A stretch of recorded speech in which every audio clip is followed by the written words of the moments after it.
भट्टा से राहुल को माया ने निकाला क्या? कांग्रेसी पहले से ही जैसे तैयार बैठे थे। लखनऊ में तो विरोध प्रदर्शन किया है, कानपुर में कांग्रेसियों ने चक्का जाम कर दिया। यही हाल मथुरा का भी रहा। दिल्ली जाने वाली ट्रेन को कांग्रेसियों ने बीच में ही रोक दिया तो पुलिस भड़क गई और लाठीचार्ज कर दिया। कई कार्यकर्ता घायल हो गए।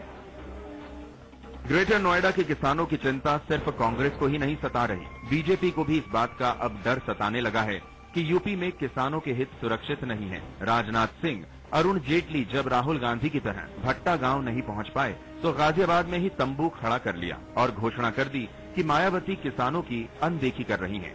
भट्टा परसौल में किसानों पर गोली चली, किसान मारे गए क्योंकि वो इस मांग पर अड़े थे कि उन्हें अधिग्रहित की गई उनकी जमीन का उचित मुआवजा मिले। किसान धरने पर 100 दिनों से ज्यादा से बैठे थे, लेकिन गोलीकांड के पहले किसी ने इनकी सुध नहीं ली। अब राजनीति में हाशिए पर खड़े रामविलास पासवान भी किसानों के हमदर्द होने का दावा कर रहे हैं और अपनी गिरफ्तारी देकर उनके सच्चे सेवक होने का ऐलान कर रहे हैं। दूसरी ओर समाजवादी पार्टी भी लगे हाथ मायावती और राहुल को एक ही साथ निपटा देना चाहती है।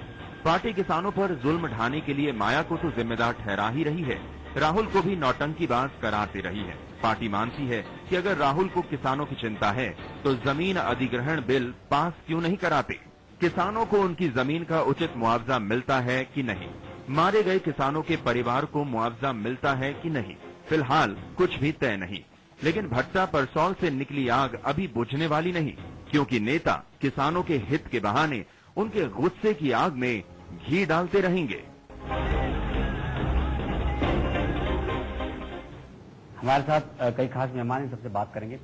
सबसे पहले हम शुरू करते हैं, कृष्णवीर चौधरी जी से पूछते हैं, जिस तरीके से किसानों का आंदोलन शुरू हुआ भट्टा परसौल गांव में और उसके बाद जो राजनीति हो रही है, उसको आप किस तरीके से देखते हैं?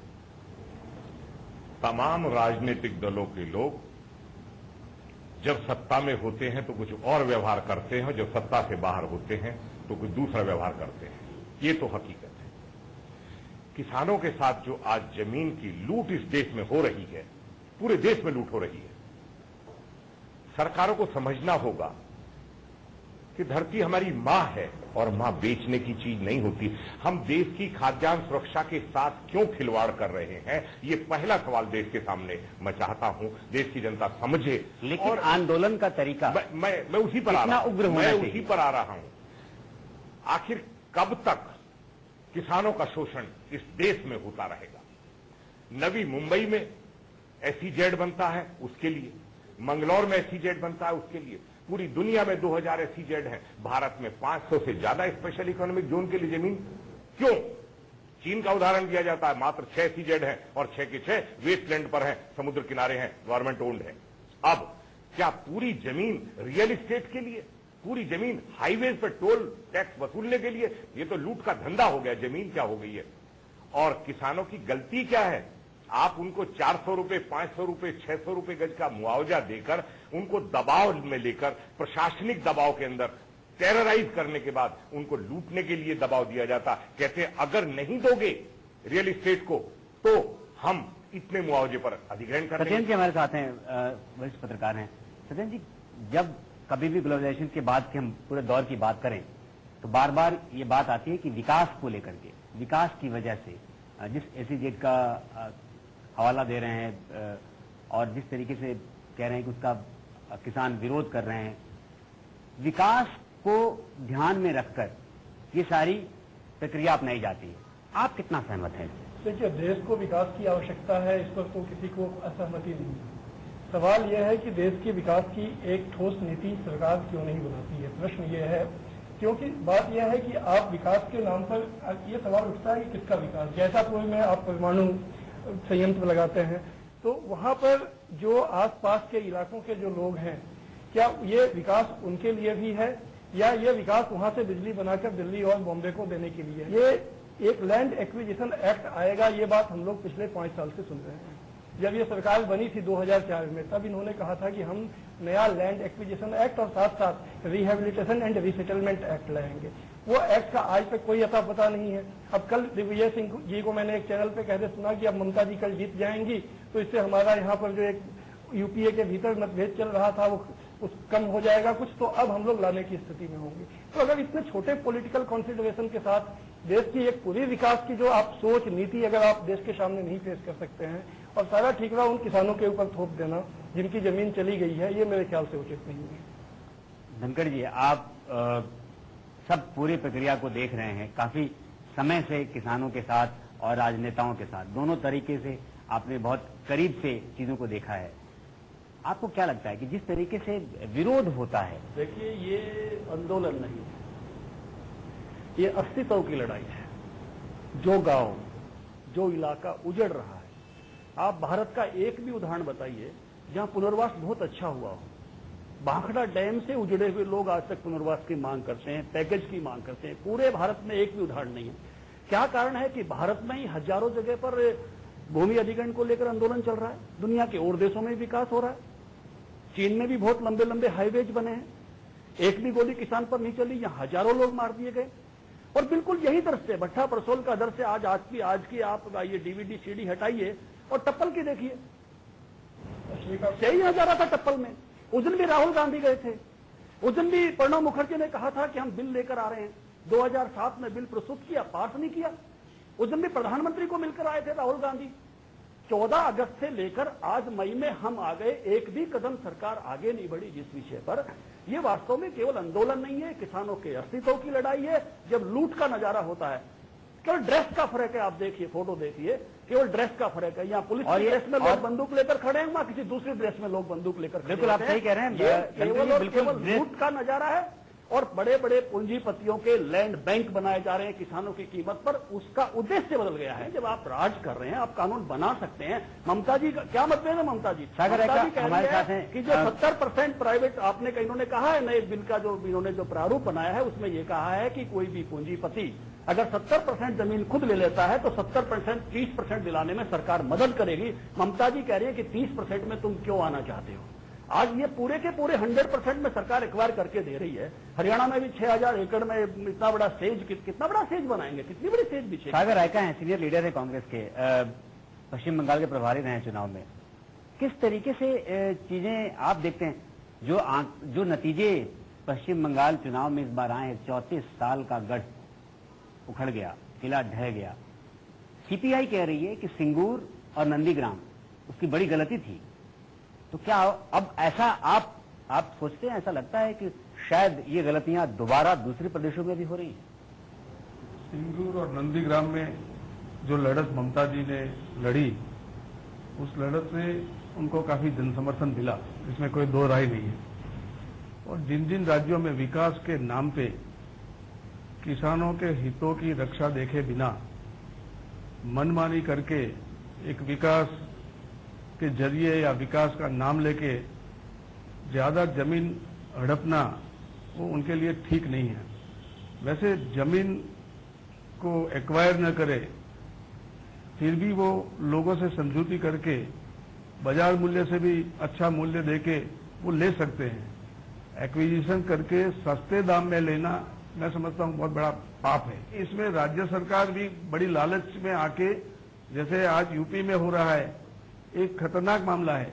ये विकास सिर्फ यूपी में जिस तरह से जमीन एक्वायर करके कर रहे हैं, वो विकास नहीं है। जो लड़ाई लड़ेगा किसानों के लिए, किसानों के हितों के लिए, सही में रक्षा करेगा, किसान उनके साथ रहेंगे, उनको मजबूती देंगे और उनको आने वाले समय में उस शासन को फेंकने के लिए तैयार रहेंगे, चाहे कोई भी पार्टी हो। और मैं इस समय ये कहूंगा कि जो राहुल जी ने एक किसानों की लड़ाई में भट्टा गांव में जाके जिस प्रकार की एक चेतना लाई और एक जागृति की, सब आदमी को सब इश्यूज की जानकारी चाहे हो या न हो, मगर जब उनकी जानकारी में आए तब उसके लिए संघर्ष करना, लोगों को जोड़ना, लोग समर्थन देना, यही बहुत बड़ी बात है। यही बात ओपी धनखड़ साहब कह रहे हैं कि ये बहुत बड़ी बात है। और ऐसे मुद्दे उठाएं या पक्ष में रह के मुद्दे उठाएं, तो उस इश्यू का निकाल भी झड़प से होता है। आज सबसे बड़ी आवश्यकता ये है, केंद्र सरकार का फर्ज ये बनता है कि जिस तरह से जमीन की लूट प्रदेश सरकारें कर रही हैं, तमाम सरकारें कर रही हैं, एनसीआर के एरिया में तो हरियाणा सरकार भी उसी में लगी है और उत्तर प्रदेश सरकार भी उसी में। सबसे पहले अध्यादेश जारी करे केंद्र सरकार, देश में कहीं भी कृषि भूमि का अधिग्रहण न किया जाए। हम लोग भी जब यहाँ बात कर रहे हैं या लैंड एक्विजिशन एक्ट की जो बात होती है, तो उसमें बात हम लोग सिर्फ किसानों की कर रहे हैं, उन किसानों की जिनकी जमीन जाती है। लेकिन अगर कोई गांव होता है जहां की जमीन जाती है तो वहां उस जमीन पर सिर्फ किसान ही निर्भर नहीं होते हैं। गांव में वहां पर लोहार होते हैं, वहां पे चमड़े का पेशा करने वाले लोग होते हैं, पशुपालक होते हैं जिनके पशु वहां होते हैं, जिनके पास अपनी कोई जमीन नहीं होती है। जब कभी जमीन ली जाती है तो उनकी फसल से उनकी रोजी रोटी चलती है। जैसे जैतापुर का मामला है, जैतापुर में ये बात सामने आई है कि वहां से जो कचरा बहाया जाएगा उसकी वजह से समुद्र में मछलियां 20 किलोमीटर दूर चली जाएंगी। तो जो मछुआरे आज वहां मछली मार के अपना रोजी रोटी चला रहे हैं, उनकी रोजी रोटी पे भारी असर पड़ेगा। लेकिन जब कभी मुआवजे की बात होती है, जब कभी ये होता है कि रिसेटलमेंट करना है, तो ऐसे लोग जो भूमि वाले किसान हैं, सिर्फ भूमि वाले किसानों की ही बात होती है, जिनकी सीधी प्रत्यक्ष रूप से जिनकी भूमि नहीं जाती है, जो परोक्ष रूप से इन परियोजनाओं से प्रभावित होते हैं, उनकी बात तो आज कहीं कंसिडरेशन में ही नहीं है। हम लोग भी नहीं कर रहे हैं। और ये जो लैंड एक्विजिशन एक्ट आने वाला है उसमें भी ये बात नहीं है। इसलिए मैंने जब बात शुरू की सरकार एक विकास नीति तो घोषित करे कि विकास नीति का मतलब क्या है। छोटे से ब्रेक लेकर के बात करेंगे कि आखिर जिस उत्पादक संपदा की बात हो रही है वो किस तरीके से इंडस्ट्री के पास जा रही है और क्यों आंदोलन हो रहा है। क्या सिर्फ ये चुनावी मॉक ड्रिल तो नहीं है सरकारों का। छोटे से ब्रेक के बाद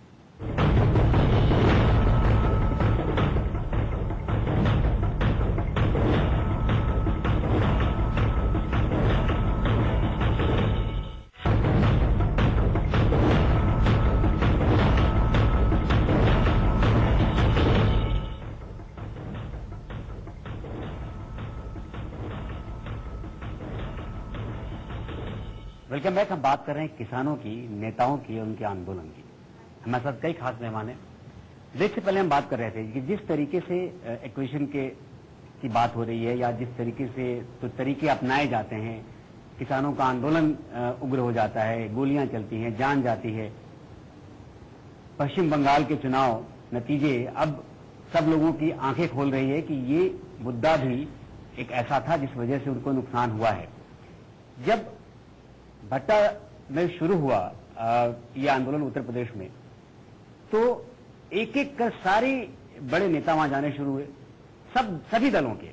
कश्मीर जी, आप इस राजनीति को कैसे देखते हैं कि क्या ये केंद्र सरकार या राज्य सरकार या नेताओं ने सिंगूर और नंदीग्राम को देखते हुए से एक चुनावी मॉक ड्रिल के तौर पर तो इस्तेमाल नहीं करना शुरू कर दिया है? परिणाम तो आज आया है, लेकिन सिंगूर और नंदीग्राम की जो घटना थी तब से लेके आज तक बराबर सरकार को ये समझाने की प्रयास हम लोगों ने किया कि इसकी घटनाएं बहुत खतरनाक होंगी। दादरी में जो घटना घटी वहां भी ऐसे हुआ, जो घोड़ी बछेड़ा में हुआ वहां भी यही हुआ, टप्पन में हुआ, हत्याएं हर आंदोलन में हो रही हैं।